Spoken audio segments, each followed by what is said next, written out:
the worst Dodge pickup in the world strikes again. So I'm finally ready to get rid of the SOB, and I started up just so I can vacuum out the interior. Now I need to sweep out the bed, but the bed is all full of brush and stuff from when we moved brush and stuff, and I had one more pile, so I brought it down here. I figured it could do with a bit of a run, and I was going to move my one more pile.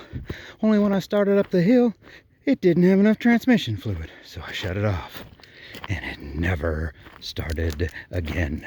There is no power, nothing. The key responds to nothing. I did every single connection between here and Kingdom Come, and then I went and I pulled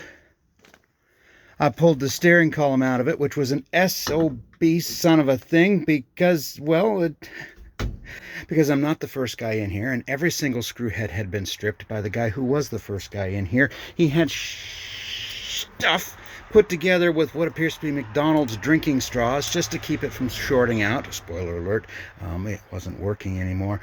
Pulled the whole damn thing apart, absolutely nothing. The whole truck is dead. Amp gauge failed. The amp gauge failed. Because the amp gauge failed, the entire machine died. So, if nothing else, there you go. If your Dodge just goes bing and there's nothing, start by pulling the damn dash apart.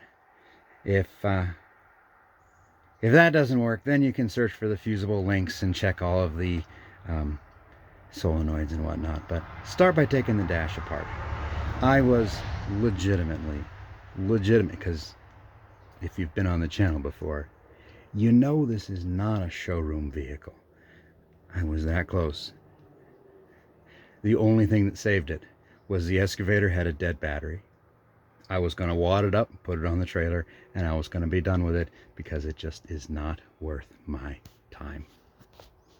Now I get to put it back together. Maybe, because like I said, the last guy stripped all the screws.